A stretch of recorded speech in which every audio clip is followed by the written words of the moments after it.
अस्सलाम वालेकुम नाज़रीन, गुलिस्तान न्यूज़ देख रहे हैं आप। अभी तक का ताज़ा उर्दू खबरनामा लेकर आपका मेज़बान ज़ुहूर लोलाबी आपकी खिदमत में हाजिर। तफसीलात से पहले सुर्खियों पर एक नज़र। शुपियां के गागरन इलाके में हुई फायरिंग, 3 गैर मुकामी मजदूर जख्मी, हालत मुस्तहकम। शुमाली कश्मीर में 10 मंशियात स्मगलर गिरफ्तार, 6 पर NDPS एक्ट मुकदमात दर्ज। जम्मू कश्मीर में अमरनाथ यात्रा जोश जज्बे से जारी, ज़ायद अज 1,60,000 यात्रियों ने बाबा बर्फानी के दर्शन किए। जम्मू कश्मीर के 3 अजला में 35% कुंबे साफ पानी की दस्तयाबी से महरूम, सिर्फ गांदरबल हदफ पूरा करने में कामयाब। जम्मू कश्मीर के मौसम में फिर तब्दीली, कल से 17 जुलाई तक बारिशों का इम्कान। मध्य प्रदेश में पटवारी इम्तिहान घोटाला का पर्दाफाश, राहुल गांधी ने व्यापम घोटाला 2.0 दिया करार। उत्तराखंड में अग्निवीर स्कीम को इशू बनाएगी कांग्रेस। लोकसभा इंतखाबात से कबर, रियासत भर में निकालेगी पद यात्रा। UCC सर्वे बेबुनियाद, फर्जी और गुमराह कुन। All India Muslim personal law board Jamuna के आबिस्ता में कमी वाक़ा, दिल्ली वालों ने ली राहत की सांस। बारिश हुई तो फिर बिगड़ सकते हैं हालात। यूरोप में गर्मी की शिद्दत लहर का इम्कान, बड़ी तादाद में हलाकतों का खदशा।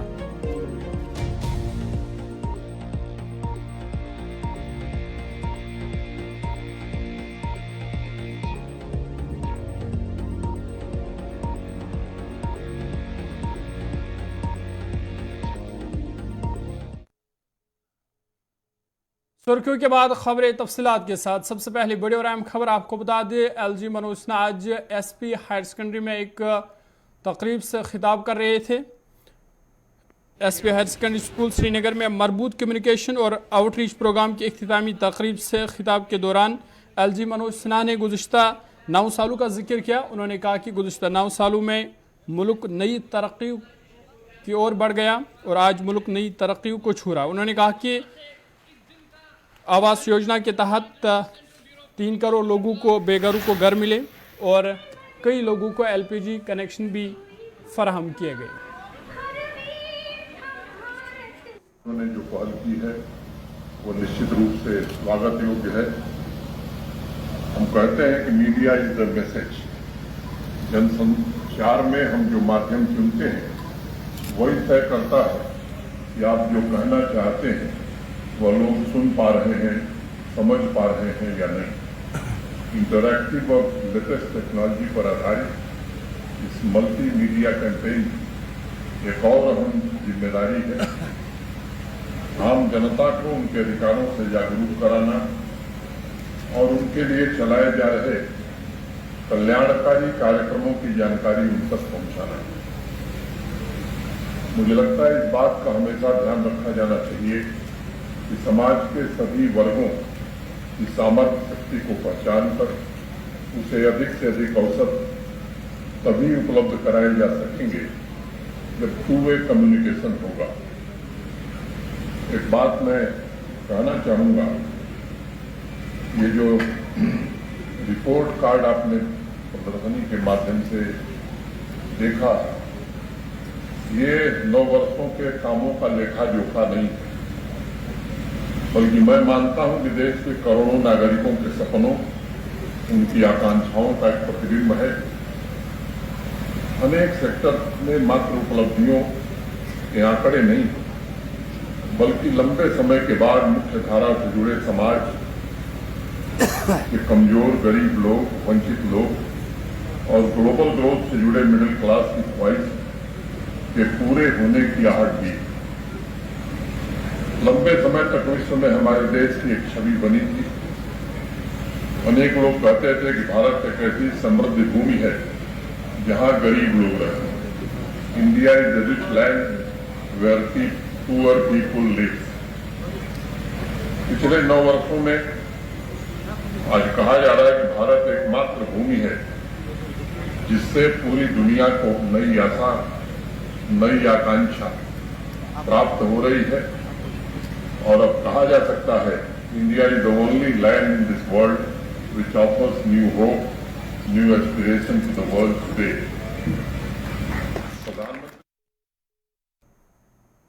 जम्मू कश्मीर के शुपियां जिला में मुश्तबा मसल्ला अफराद ने 3 गैर मुकामी मजदूरों पर गुज़िश्ता रात फायरिंग कर दी, जिसके नतीजे में वो शदीद तौर पर ज़ख्मी हो गई। तफसीलात के मुताबिक शुपियां कस्बा के गागरन इलाके में गुज़िश्ता शाम देर गई करीब 9 बजे नामालूम बंदूक बरदारों ने 3 गैर मुकामी मजदूरों पर फायरिंग की, जिसके नतीजे में 3 मजदूर जख्मी हुए। जख्मी मजदूरों को फौरी तौर पर जिला अस्पताल शुपियां लाया गया, जहां उनका इलाज करके उन्हें बेहतर इलाज के लिए श्रीनगर के SMHS अस्पताल मुंतकिल किया गया, जहां अब उनकी हालत मुस्तहकम बताई जा रही है।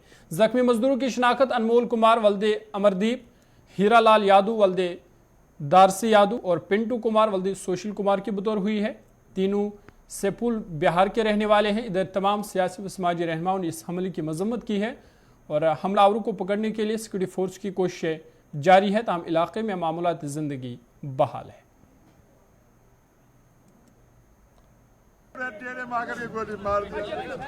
कितने थे? हम लोग 15 आदमी थे।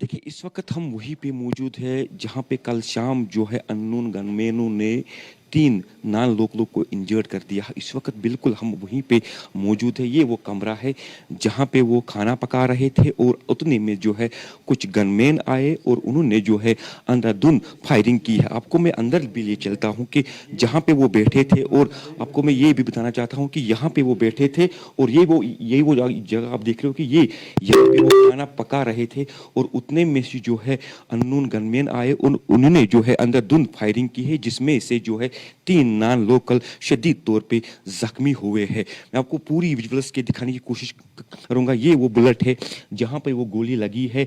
1 2 3 4 5 6 फायर हुए हैं और ये आप तस्वीर में साफ तौर से देख सकते मैं खून तो नहीं दिखा सकता हूं कि मगर मैं आपको ये दिखा सकता हूं कि किस तरीके से जो है इन्होंने जो है यहाँ पे इन 3 नान लोकलों पे फायरिंग किया है और उनको जो है शदीद तौर पे जख्मी कर दिया गया है। मैं पे वो 3 लोकल जो है नान लोकल रहते थे और इन्हीं के ऊपर जो एक अटैक हुआ है कल, जिसके बाद पुलिस ने उनको जो है डिस्ट्रिक्ट हॉस्पिटल शोपियान मुंतकिल कर दिया। डॉक्टर ने उन्हें जो है SMHS श्रीनगर मुंतकिल कर दिया गया। फिलहाल मैं बता दूं कि उनकी जो है हालत वो ठीक बताई जा रही। शाहिर शाद, गुलिस्तान न्यूज़। मंशियात की स्मगलिंग के खिलाफ अपनी कोशिश को जारी रखते हुए हंदवाड़ा पुलिस ने विलगाम इलाका में मंशियात फरोश को गिरफ्तार किया है और उनसे मंशियात भी बरामद की है। इस हवाले से पुलिस स्टेशन विलगाम की एक पुलिस पार्टी ने तारतपुरा हफराड क्रॉसिंग पर नाके की ड्यूटी के दौरान 2 अफराद को गिरफ्तार किया, जिन्होंने मशकूक अंदाज में पुलिस पार्टी से बचने की कोशिश की थी। तलाशी लेने पर उनके कब्जे से तकरीबन 50 ग्राम मंशियात बरामद हुई है। इन अफराद की शिनाख्त इम्तियाज़ अहमद मीर इनाम वल्द महमूद मकबूल तारतपुरा और अयाज अहमद भट्ट वल्द महमूद कुमाल हरदूना के तौर पर की गई है। फिलहाल पुलिस ने इस सिलसिले में केस दर्ज करके मज़ीद तहकीकात शुरू की है।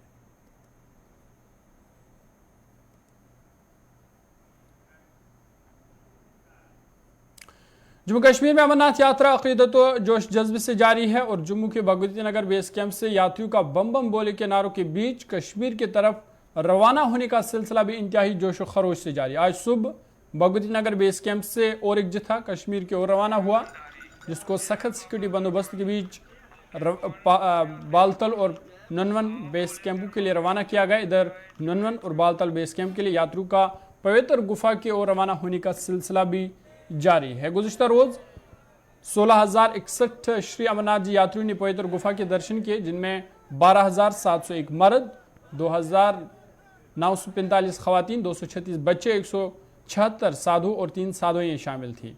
आपको बता दें कि 1 जुलाई से अब तक कुल 1,62,569 यात्रियों ने बाबा बर्फानी के दर्शन किए हैं।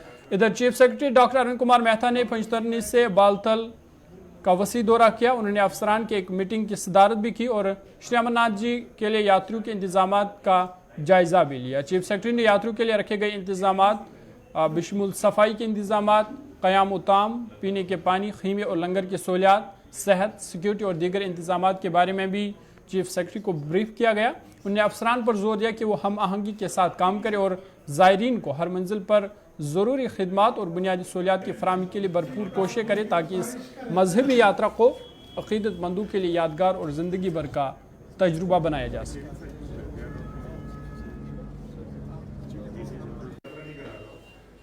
गया, पैसा मार लो। प्रॉब्लम किसी को है कोई?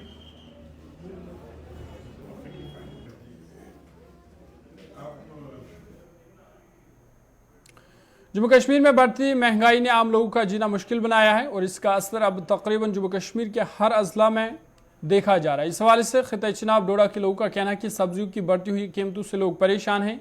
सब्जियां इतनी महंगी हुई है कि मजदूर तबका लोगों के लिए सब्जी खरीदना मुश्किल बन गया है। उन्होंने कहा कि सब्जियां, फल और दालें दिन ब दिन महंगी हो रही है, जो लोगों के लिए दर्द-सर बन चुका है। दुकानदारों का कहना है कि खरीदार रेट सुनकर ही चला जाता है। लोगों ने इस हवाले से इंतजामिया से अपील की है कि इस मामले की तरफ तवज्जो दी जाए ताकि लोगों के मुश्किलात दूर हो सके।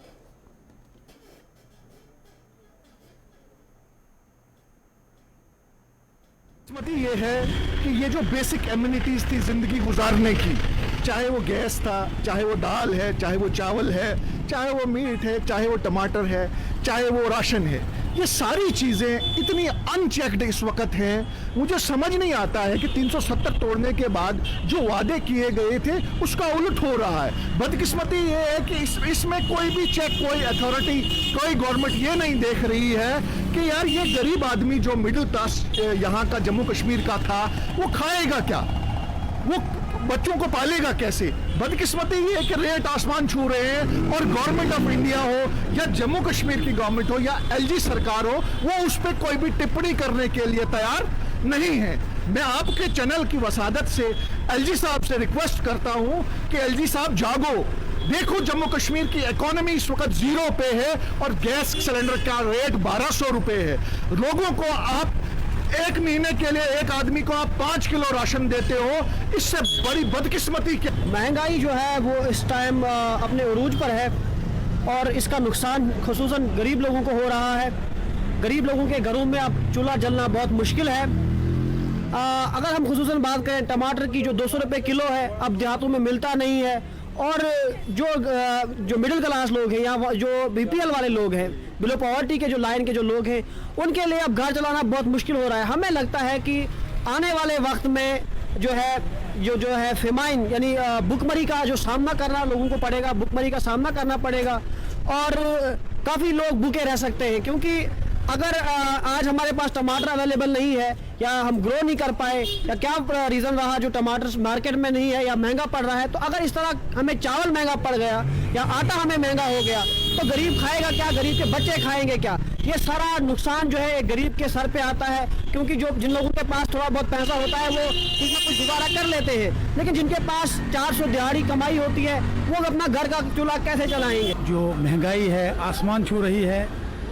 टमाटर 130 140 रुपया किलो आज यहाँ मिलता है, बाकी सब्ज़ी 80 रुपये से ऊपर मिलती है, दालें 100 रुपये से ऊपर हैं, आटा 30 रुपये से ज़्यादा है, 30-35 रुपये से ज़्यादा है, चावल 70-60-70 रुपये से ज़्यादा है। यानी गरीब का जीना बहुत महल हो गया है, मुश्किल हो गया है, लोग बहुत परेशान हैं।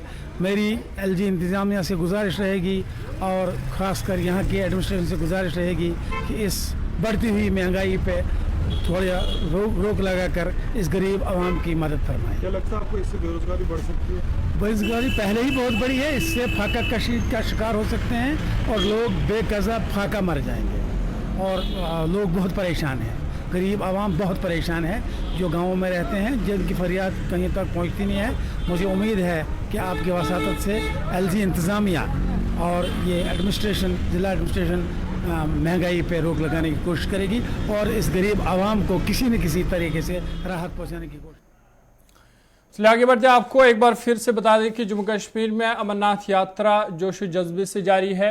लगातार जम्मू के भगवती नगर बेस कैंप से यात्रियों का कश्मीर की ओर रवाना होने का सिलसिला जारी है। वहीं बालतल और नुनवन बेस कैंप से पवित्र गुफा की ओर यात्रियों का रवाना होने का सिलसिला भी जारी है और इस दरमियान यात्री पुरजोश खुश नज़र आ रहे हैं और जो भी इंतज़ामिया की तरफ से इंतज़ाम किए गए हैं वो उससे मुतमईन नज़र आ रहे हैं। करीबन 1,60,000 से ज़्यादा यात्रियों ने अभी तक पवित्र गुफा के दर्शन मुकम्मल किए हैं, जबकि अगर हम गुज़िश्ता रोज़ की बात करें तो करीबन 16,000 यात्रियों ने पवित्र गुफा के दर्शन किए। इस दरमियान चलिए सीधा हमारे नुमाइंदे ग्राउंड ज़ीरो पर है पहलगाम से फ़िदा हमारे साथ है। फ़िदा, बहुत बहुत शुक्रिया ज्वाइन करने के लिए। जिस तरह से यात्री जारी है, जिस तरह से हम देख रहे हैं कि रिकॉर्ड तोड़ इजाफा हो रहा है। गुज़िश्ता रोज़ 16,000 से भी ज़्यादा यात्रियों ने पवित्र गुफा के दर्शन किए और आज भी जम्मू के भगवती नगर बेस कैंप से यात्रियों का और एक जत्था रवाना हुआ।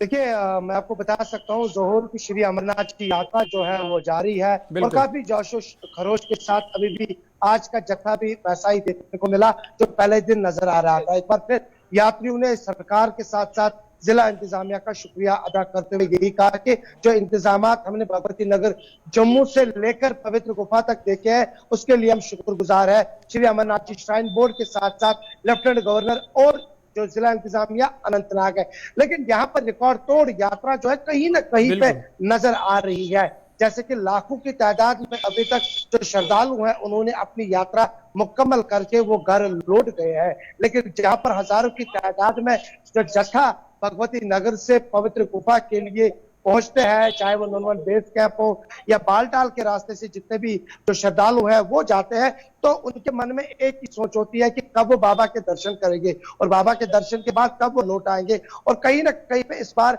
हमने देखा कि जो बुजुर्ग महिलाएं हैं, जो बुजुर्ग जो यात्री है, उनका भी काफी ज्यादा जोश जो है नजर आ रहा है। लेकिन नूनवन बेस कैंप की जहां तक बात है, नूनवन बेस कैंप हमेशा तैयार रहता था यात्रियों के लिए, चाहे वो पहली यात्रा क्यों ना हो। अगर हम आज की यात्रा के हवाले से बात करेंगे, जहां पे यात्रियों को पहले दिन जोशो खरोश से इस्तकबाल किया गया, वही पहलगाम के लोगों ने आज भी वो ये कहते हुए नजर आ रहे हैं कि अगर यात्री को किसी भी चीज की जरूरत पड़ेगी तो हम दिल खोलकर उनके लिए तैयार है। वही आज कहीं ना कहीं पे एक बार फिर जो बाकी अन्य लोग हैं, जो बाकी वहाँ के सिविल सोसाइटी के लोग हैं, वो भी यही कहते हैं कि यात्रा को हमेशा जम्मू कश्मीर के लोग ने, खासतौर पर कश्मीर के लोग जो है उन्होंने हमेशा गर्म जोशी से इस्तकबाल किया है। और आज का जो जत्था निकला है, जो सुबह सुबह और उन्होंने चंगलवाड़ी क्रॉस करके पिशु टॉप और पिशु टॉप से लेकर पांचतरनी की ओर जो है वो इस वक्त रवान दवा है। और कहीं ना कहीं पे जितने भी महकमे इसमें लगा दिए गए हैं और उनकी कोशिश यही है कि यात्रा जो है वो कामयाब रहनी चाहिए, किसी भी यात्री को किसी तरह की मुश्किलातों का सामना ना हो, उसके लिए पहले ही सभी इंतजाम जो है वो मुकम्मल किए गए हैं। बिल्कुल फिदा, जिस तरह से यात्रा हम देख रहे हैं जोश जज्बे से जारी है, चाहे हम जम्मू के हवाले से बात करें, जो जम्मू से यात्रा रवाना हो रहे हैं या बालतल पहलगाम से यात्रा, लेकिन जो यात्री जो है पवित्र गुफा के दर्शन करके आए हैं, उनका क्या कहना है, कैसा इस साल उनका एक्सपीरियंस रहा? देखिए, जब जम्मू के भगवती नगर से कोई भी यात्री जो है जब वो निकलता है गाड़ी में सवार होके, तो उनके मन में यही बात होती है कि नूनवन बेस कैंप में रात को ठहरना है, सुबह की किरण पड़ते ही मुझे अगले पड़ाव के लिए रवाना होना है। उसके बाद जब वो अपनी यात्रा मुकम्मल करते हैं, क्योंकि अगर पहलगाम के रास्ते की बात करेंगे, सबसे ज्यादा यात्री अगर आपको नजर आएंगे वो इसी रास्ते से आते हैं, क्योंकि ये प्राथमिक है, क्योंकि इस पे सबसे ज्यादा नजर रहती है और इस रास्ते पे काफी ये धार्मिक रास्ता माना जाता है अगर हिंदू धर्म की बात करेंगे। लेकिन जो जिन्होंने यात्रा की है उनकी एक्सपीरियंस और उनका क्या मानना है, देखिए हमारे साथ बहुत सारे यात्रियों ने बात की है, उनका यही मानना है कि जब हमने यात्रा की है और उनका यही कहना है कि जब भोले के दर्शन हमने किए हैं तो मन जो है वो काफी ज्यादा खुश हुआ है और जो भी मन्नतें मांगी थी कहीं ना कहीं पे वो पूरी हो जाएगी। क्योंकि कोई 10वीं बार आ रहा है, कोई 15वीं बार आ रहा है, कोई पहली बार आ रहा है, लेकिन जो पहली बार आ रहे हैं उनका तजुर्बा यही कहता है कि काफी ज्यादा अच्छा लगा है आते समय भी, और काफी अच्छा लगा है जब मैं अपने घर की ओर जाऊंगा। लेकिन जरूर मैं अपने देशवासियों के लिए, अपने मुल्क के लोगों को यही कहूंगा कि जो प्यार और जो यहाँ पे जो सुविधाएं यानी कि जो सहूलियातें रखी गई है सरकार की तरफ से, वो काफी ज्यादा अच्छी है, उससे काफी ज्यादा वो मुतमईन भी चलिए फिदा, बहुत बहुत शुक्रिया तफसीलात फराहम करने के लिए। पहलगाम से हमारे नुमाइंदे फिदा तफसीलात फराहम करने थे, तो इनका कहना था कि अमरनाथ यात्रा पूरे जोश जज्बे से जारी है और जो यात्री दर्शन करके वापस लौटे हैं वो भी जो इंतजामात किए गए हैं वो उससे मुतमईन है, और जो यात्री बाबा बर्फानी के दर्शन के लिए निकले हैं वो भी पुरजोश और खुश नजर आ रहे हैं। आगे बढ़ते हैं। करगिल विजय दिवस की 24वें बरसी के मौके पर भारतीय फौज के सिपाहियों को खराज अकीदत पेश करने के लिए वज़ीर-ए-आज़म मोदी 26 जुलाई को मरकज़ के ज़ेर इंतज़ाम इलाके लद्दाख के ज़िला करगिल के द्रास का दौरा करेंगे। वज़ीर-ए-आज़म के हमरा दौरे पर वज़ीर दिफा राजनाथ सिंह या कोई और वज़ीर भी उनके हमरा होंगे। हुकाम के मुताबिक वज़ीर-ए-आज़म की 26 जुलाई को करगिल विजय दिवस की 24वें बरसी के मौके पर मुल्क की कुर्बानी देने वाले फौजों को खराज अकीदत पेश करने के लिए लद्दाख के करगिल जिला में सतह समंदर से 10,800 फुट की बुलंदी पर वाक़ा द्रास का दौरा करने की तवक्का है, जहां तैयारियां जोर शोर से जारी है। तमाम लद्दाख की यूटी इंतजामिया से बाज़ाब्ता बातचीत का इंतजार कर रही है। वज़ीर-ए-आज़म मोदी पहले ही 2014 में दिवाली के त्यौहार के मौके पर दुनिया के बुलंद तरीन मैदानी जंग सियाचिन का दौरा कर चुके हैं, जिस साल उन्हें वज़ीर-ए-आज़म का ओहदा संभाला था। ताहम करगिल विजय दिवस पर फौजों को खराज अकीदत पेश करने के लिए मोदी का द्रास का ये पहला दौरा होगा। इंतजामी ज़राए के मुताबिक वज़ीर-ए-आज़म मोदी नई दिल्ली से श्रीनगर एयरपोर्ट पर उतरेंगे, जहाँ से वो द्रास के लिए रवाना होंगे और वहाँ तकरीबन 1 घंटा क़याम करेंगे और फौजों के साथ बातचीत करेंगे। उन फौजों को खराज अकीदत पेश करेंगे जिन्होंने 1999 में करगिल में पाकिस्तान के साथ जंग के दौरान अपनी जानें कुर्बान की थी और फिर नई दिल्ली वापस आएंगे। वाज़ेह है कि हिंदुस्तानी फ़ौज ने 1999 में मई से जुलाई तक 2 माह तक करगिल की बुलंदियों पर पाकिस्तानी फ़ौज और हमला आवरों का बहादुरी से मुकाबला किया और इन सबको पीछे हटने पर मजबूर किया था। तब से हर साल 26 जुलाई को हिंदुस्तानी फ़ौज करगिल विजय दिवस के तौर पर मनाती है। इधर लद्दाख के lieutenant governor brigadier retired BD. Mishra, army chief general Manoj Pande और शुमाली कमान के सरबराह लेफ्टिनेंट जनरल उपेंद्र द्विवेदी के भी द्रास दौरे की तवक्का है। लेह और करगिल खुद मुख्तार पहाड़ी तरक्याती काउंसिल के चेयरपर्सन टेशी ग्यालसन और फिरोज़ खान भी करगिल विजय दिवस के मौके पर द्रास में होंगे। करगिल की बुलंदियों पर पाकिस्तान के साथ 2 माह से ज़ायद तवील जंग में हिंदुस्तानी फ़ौज और फ़िज़ाइया के 500 से ज़ायद बहादुर जवानों ने मुल्क के लिए जान कुर्बान की थी और जवाबी कार्रवाई में पाकिस्तान को भी नुकसान उठाना पड़ा था। इधर लेह में भी 5 अगस्त को हिल डेवलपमेंट काउंसिल की तकरीब के लिए तैयारियां जारी है, जहाँ जम्मू कश्मीर और लद्दाख को तकसीम हुई 4 बरस मुकम्मल होने पर प्रोग्राम मुनक्कद हो।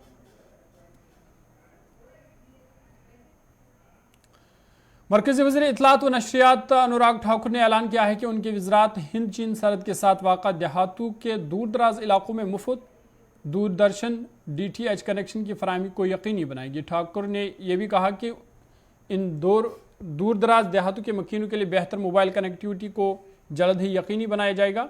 हुकूमत इन इलाकों में बेहतर हमाजहती राबते को यकीनी बनाने के लिए पुरज़्म है। मरकज़ी वज़ीर लद्दाख के 3 रोज़ा दौरे पर है। उन्होंने इन बातों का इजहार लेह से तकरीबन 211 किलोमीटर दूर लद्दाख के गाँव करजूक में गाँव वालों के साथ बातचीत के दौरान कहा। उतना ही मान सम्मान, लेकिन जागरूकता बढ़ी, क्योंकि देश में पिछले 9 वर्षों में शायद ही कोई दिवाली ऐसी आई होगी जब देश के प्रधानमंत्री अपने सेना के जवानों के बीच आकर दिवाली ना मनाए हो। हर वर्ष वो अपने परिवार के पास नहीं गए, अपने फौजी भाइयों के पास आकर मोदी जी ने अपनी हर दिवाली मनाई। मैं इतना जरूर कहूंगा मित्रों, ये सरकार भारत को और मजबूत बनाने की दिशा में काम कर रही है। बहुत सारी बातें मंचों से नहीं कही जा सकती, लेकिन भावनाओं से और निर्णयों से समझी जा सकती है कि सरकार ने निर्णय क्या किए। मैं 4थी बार का लोकसभा का सांसद हूं। मैंने वो समय भी देखा जब यूपीए की सरकार के समय हमें रोक दिया जाता था कि चीन के खिलाफ प्रेशर मत पूछे। इस तरह के फीलर्स आते थे कि छोड़ दे। अभी तक के ताज़ा उर्दू खबरनामे में फिलहाल इतना ही। अपने मेज़बान ज़ुहुल ओलावी को दीजिए इजाज़त। देश दुनिया की बाकी खबरों के लिए आप देखते रहिए गुलिस्तान न्यूज़।